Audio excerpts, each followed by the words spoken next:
Hi again, I'm back. I'm back into what if Anakin and Obi-Wan captured the General Grievous. So basically I'm guessing this case will take place during Revenge of the Sith on the Invisible Hand. And yeah. Let's see what if they capture the General. And also I have a video uploading now I reacted to. What if Anakin Skywalker, became Senator of Tatooine? That video is up right now. I reacted to it, I think a couple days ago. But that video is up right now. And then I'm reacting to this. So don't forget to subscribe, like, and share.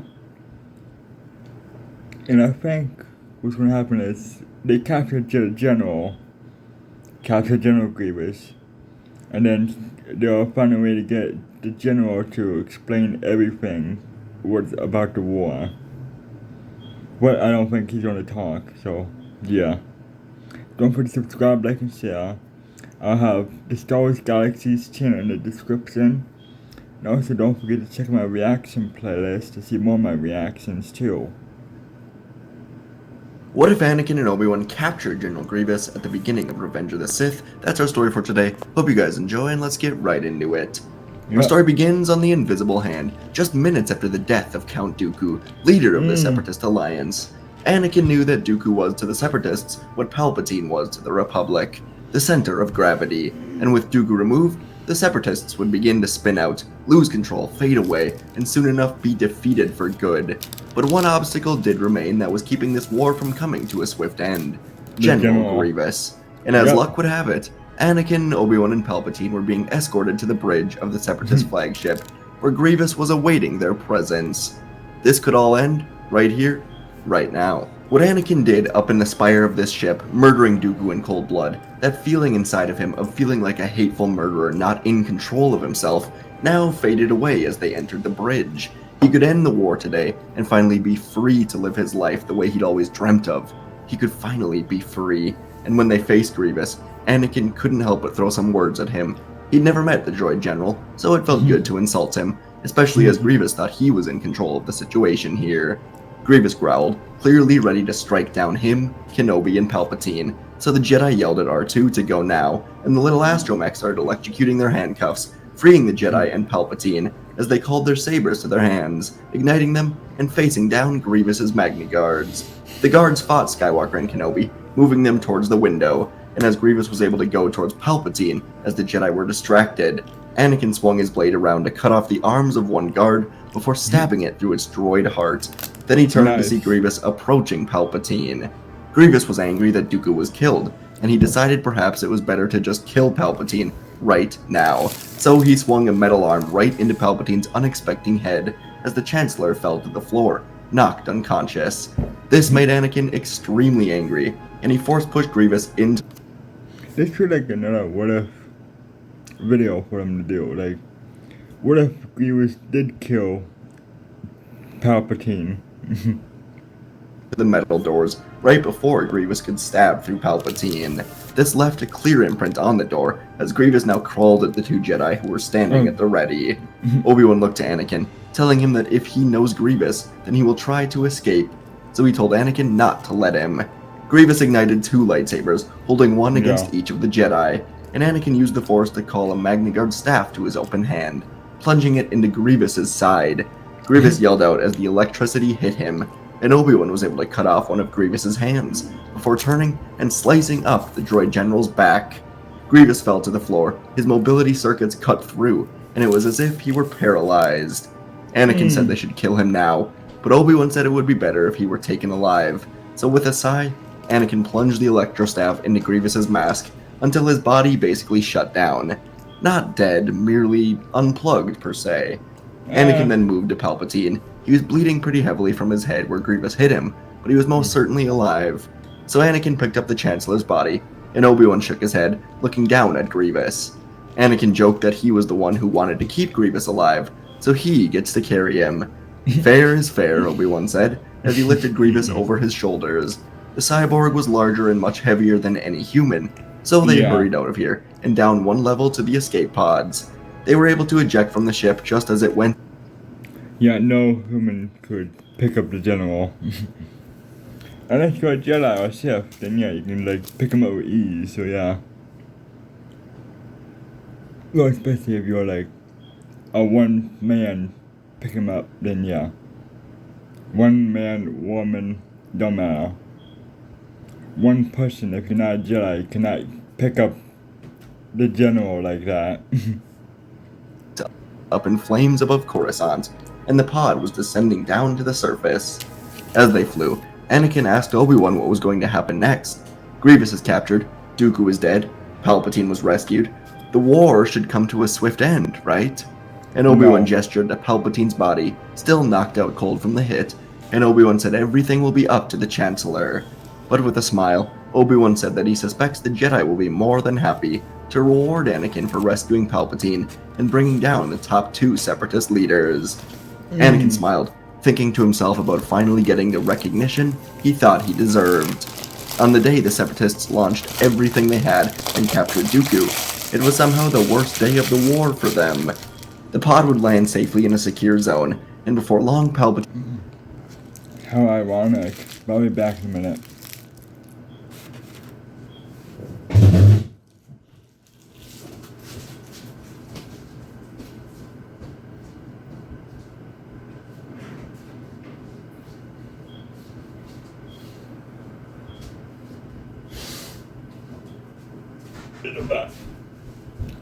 I'm back. Yeah, how ironic. The most intense battle you wanted backfired on you when they lost the battle.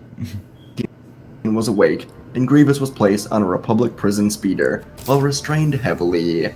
He was taken away, never to be seen again, and Mace Windu met Anakin, Obi-Wan, and Palpatine, with a bunch of senators behind him. They were all buzzing with excitement after seeing Grievous captured, and the better news was still to come. Anakin and Obi-Wan announced Dooku died aboard the Invisible Hand, and everyone could suddenly feel it. The end of the war was here. Windu met eyes with Palpatine, and he said that the Jedi Council expects that a declaration of peace will soon be announced. And Palpatine nodded, assuring Windu that everything will be settled in time, and he moved past the Jedi without saying anything else. Windu felt a bit wary of the Yep. Palpatine ain't helping. Happy.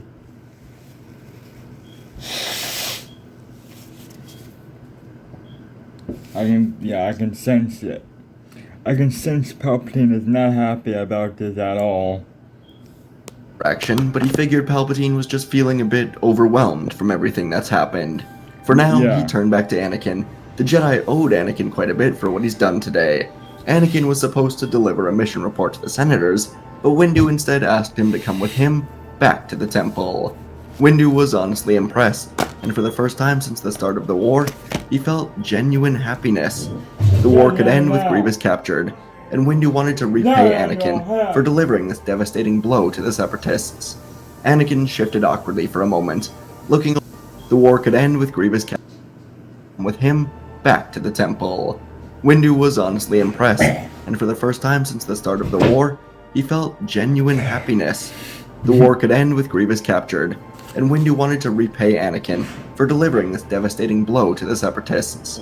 Anakin shifted awkwardly for a moment, looking over Windu's shoulder, and Windu turned to see a woman hiding in the shadows. Anakin quickly made up a lie, saying that Padme was an ally, looking to end the war through the Senate, and she's waiting for him to deliver a report, so he would like to tell her what has happened today. Windu nodded, then told Anakin to go talk to Padme, then join him and Obi-Wan in the transport. Anakin nodded, and once Windu had turned, he ran to Padme, lifting her up. But you're not gonna question why is he hiding behind the wall?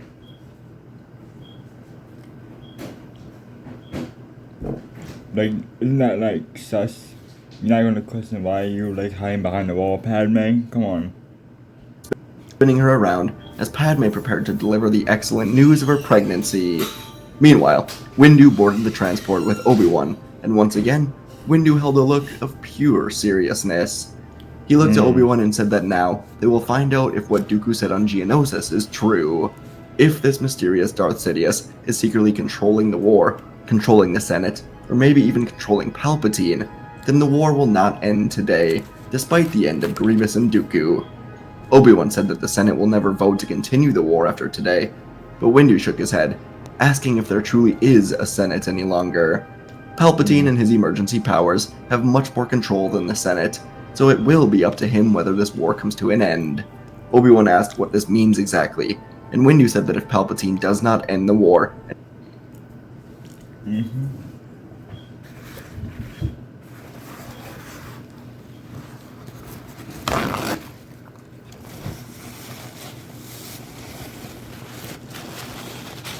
Then you know who he is.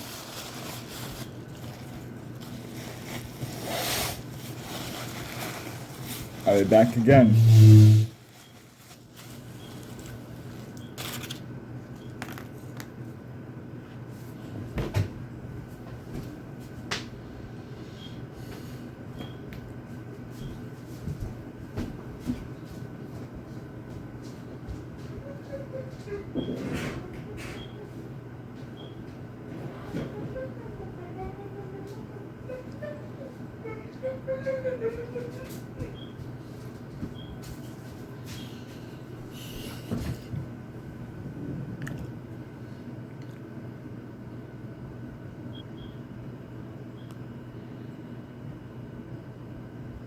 and give up his powers, then the Jedi Council will have to move against him and force him to give up the emergency powers. And Windu said they're going to need Anakin. And with today's events, Windu trusted Anakin more than ever. So as Anakin boarded the transport, Windu said that the Council is awaiting him. When the three Jedi returned to the temple and entered the Council chambers, Anakin saw all of the Council members looking at him. And as Windu and Kenobi took their seats, Yoda asked Anakin to kneel. In order for a Jedi Knight to be promoted to Master, they typically would have to train a Padawan to knighthood, but not all the time. Anakin's Padawan left the order before that could happen. But a Jedi could also become a Master if their performance simply deemed they were ready. Not only had Anakin saved Palpatine and defeated Dooku, but he captured Grievous alive. Had Grievous escaped, the Council likely would have been hesitant to do this until they were sure the war was coming to an end. But how could they not give Anakin this opportunity now? He was the most powerful of them all, perhaps. And Yoda thought doing this would stabilize Anakin, allowing him to trust the Jedi more, as they may have to use some drastic actions to end this war. So Anakin was made a Master, and he was like making the boy spy on his friend? Yeah. given the open seat in the Council chambers. For Anakin, this was a dream come true. For years in the war, he'd given everything he had to protect the Republic, and now he was being rewarded. Anakin's trust and faith in the Jedi was stronger than ever, and upon learning Padme was pregnant, Anakin wanted nothing more than to end this war today. And so the Council began discussions, asking if Palpatine truly intends to bring peace to this conflict. Ki-Adi-Mundi said what everyone was thinking. If this war does not end today, then Palpatine must have someone controlling him. Perhaps Darth Sidious. And Anakin spoke up, saying that he does think... Or perhaps they are the same person? Again, a kind of man on the light side for the Republic, but a sick, twisted Sith Lord for the dark side. Two-Face, one mind, one body, with two faces. Good. The Chancellor is a good man, but he understands the Jedi's perspective. So Anakin asked for 24 hours before the Jedi do make a move. He would like to be alone with the Chancellor, and maybe he can get him to reveal the truth. Plo Koon spoke now, telling Anakin to see how much, if anything, Palpatine knows of the Sith. If this Darth Sidious is truly in control of the Republic, then perhaps Palpatine knows much more than he's letting on. The Council looked to each other, and they all agreed to allow Anakin to spy on Palpatine, as it was Anakin's idea. And Master Anakin Skywalker would leave the Council chambers to go meet with Padme. Meanwhile, across Coruscant, Chancellor Palpatine was meeting with Sly Moore and Mas Amedda. The last thing he wanted was the capture of Grievous. The clumsy cyborg was supposed to escape and prolong the war. And now Palpatine was being squeezed in every direction by the Jedi and the Senate.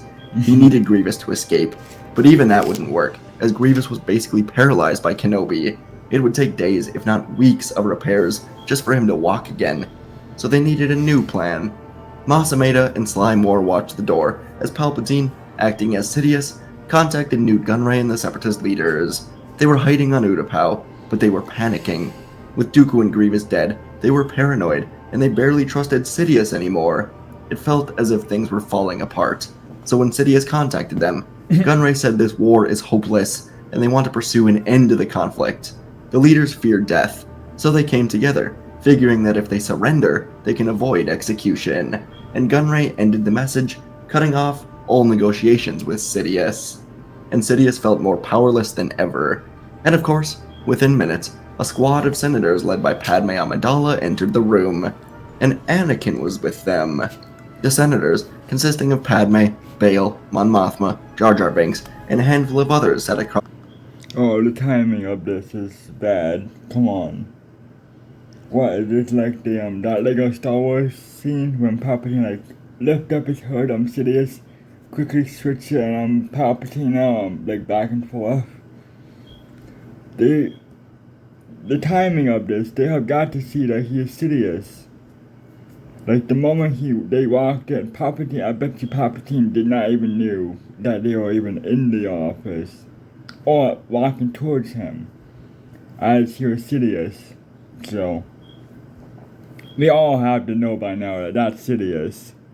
From Palpatine, and they requested an immediate, permanent ceasefire, and that Palpatine relinquish his emergency powers.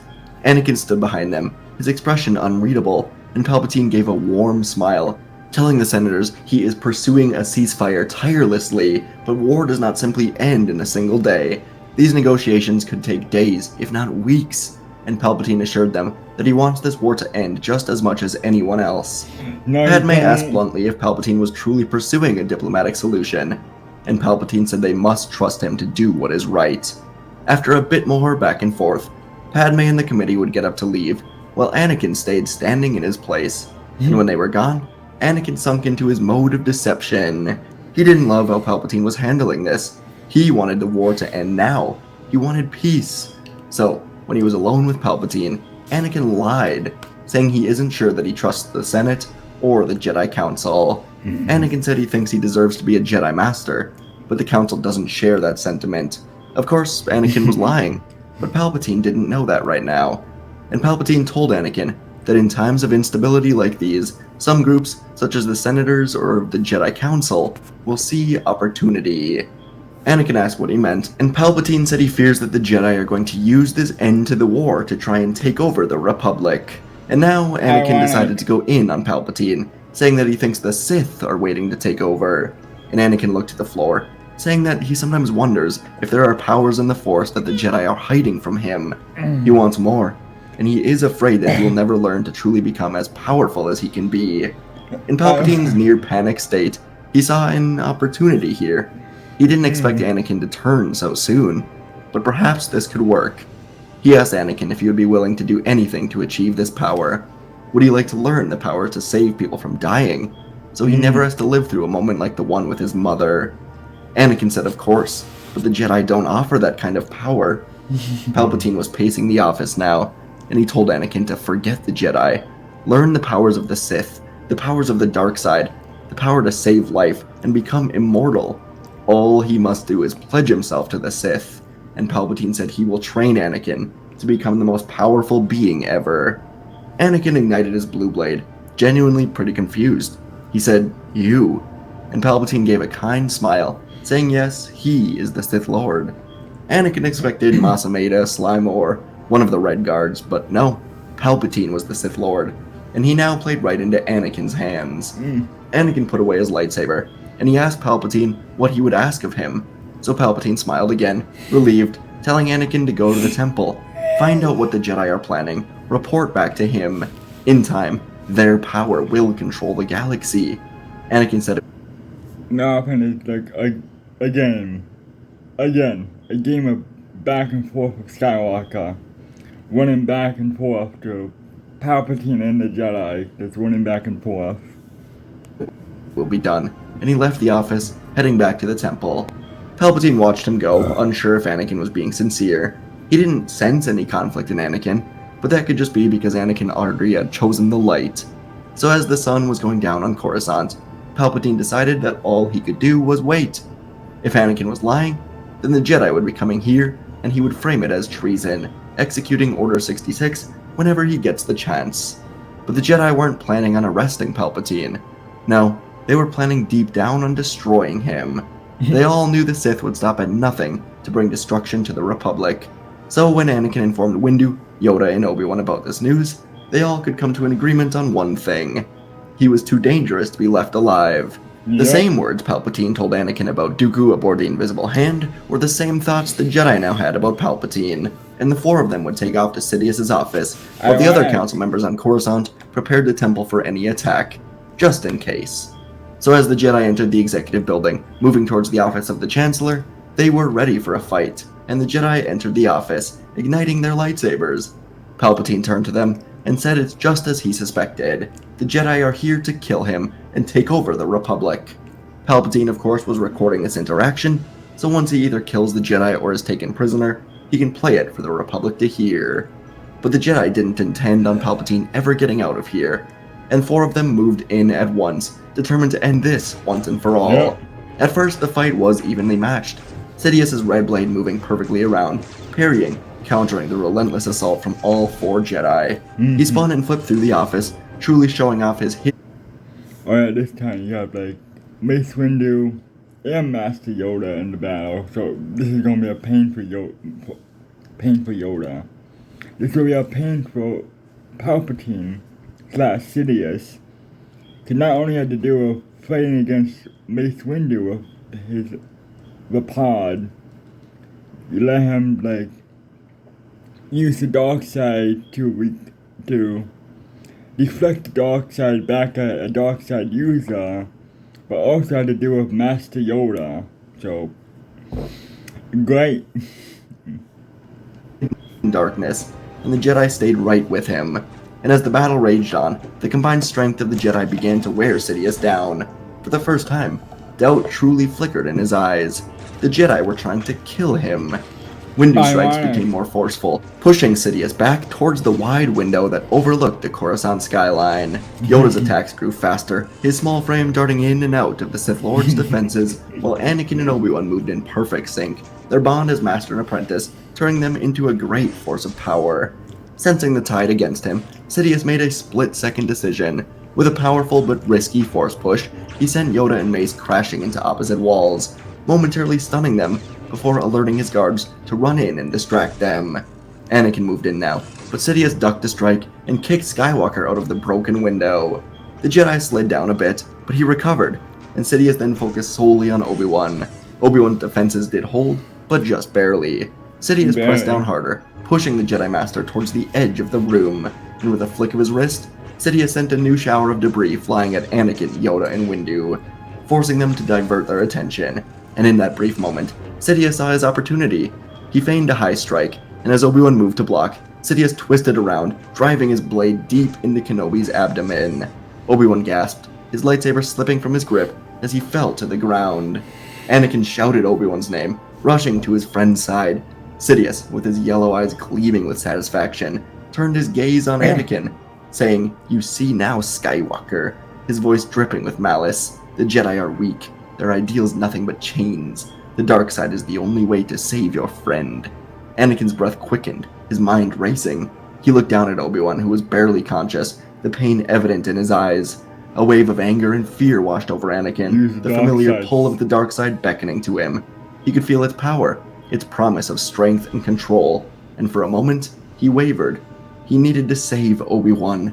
But from across the room, he heard Yoda's voice, calm and steady, despite everything going on, and they were calling to Anakin, urging him not to give in to the Sith. And Obi-Wan reached up, touching Anakin's face, and telling him not to save him. Instead, he must save himself from the darkness. And Anakin closed his eyes, nodding. Sidious sensed the turn back to the light, but before he could strike, Anakin surged forward, his lightsaber reigniting with a blue flash. He attacked Sidious with a renewed power, as Yoda and Mace joined the fight once more, their combined might overwhelming Sidious, forcing him back, and Sidious unleashed a torrent of Force lightning, filling the room with blue energy. The Jedi defended themselves, but the power of this attack forced them to stay back. So Anakin used the Force, calling Obi-Wan's lightsaber into his hand, and he threw it through the lightning. Suddenly, Oh, the blue God. energy came to a halt, and Palpatine's body That kind of got that. Like a blue light shell is going straight towards you.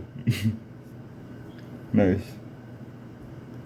Or straight like bullet, or an arrow that's going straight towards your face. But instead it's a lightsaber. Great. fell to the floor in 2 pieces. The saber cut right through him. The Sith Lord was dead. Anakin ran to Obi-Wan's side, and Obi-Wan told Anakin that he'd never been more proud, and in his final breath, Obi-Wan told Anakin to find Padme and live a joyful life. 1 year later, Anakin was watching his twin children as they swam in a Naboo lake with a group of Gungan children. Naboo was their home, and Anakin was happy in his new, peaceful life. Soon, Padme came from the house, calling to Anakin and the children as they were traveling back to Coruscant for the week. Padme had Senate meetings to attend, and Anakin was going to catch up with the Council. Over the last year, the galaxy shifted back into peace, as the corruption of the Senate was exposed. Chancellor Mon Mothma was working hard to bring true peace for all people of the Republic. Things were good, and as the children left the water, Anakin held his necklace around his neck. It was a small case with Obi-Wan's Kyber crystal inside. It reminded him of his master, and in times of need, Anakin would meditate, focusing on the crystal. It reminded him of his master, and he would often hear the voice of Kenobi come to him, guiding him, and it reminded Anakin he always made the right choice, helping ensure the galaxy found peace in the end. Yeah. And folks, that is our story for today. Hope you guys enjoyed this one. I think Grievous getting away was very impactful, obviously. I don't know if it would really shift all of this, but it's a what-if story, and I had fun writing this. Yeah. You know, the war would have come to an end pretty quickly, I think, if Grievous was captured or killed, so I wanted to really just go down that route and see what it would be like if the roles were kind of reversed, if Anakin truly did want to spy on Palpatine, because in the movie he didn't, and Palpatine used that against him. But what if Anakin saw a real end to the war, and, you know, he didn't even have the chance to have the nightmares about Padme, because everything just happened so quickly, so Yeah. really wanted to take that path. Hope you guys enjoyed. Let me know what you thought, and I'll see you in the next video. Yep. And I'm back to. Wait, what's this?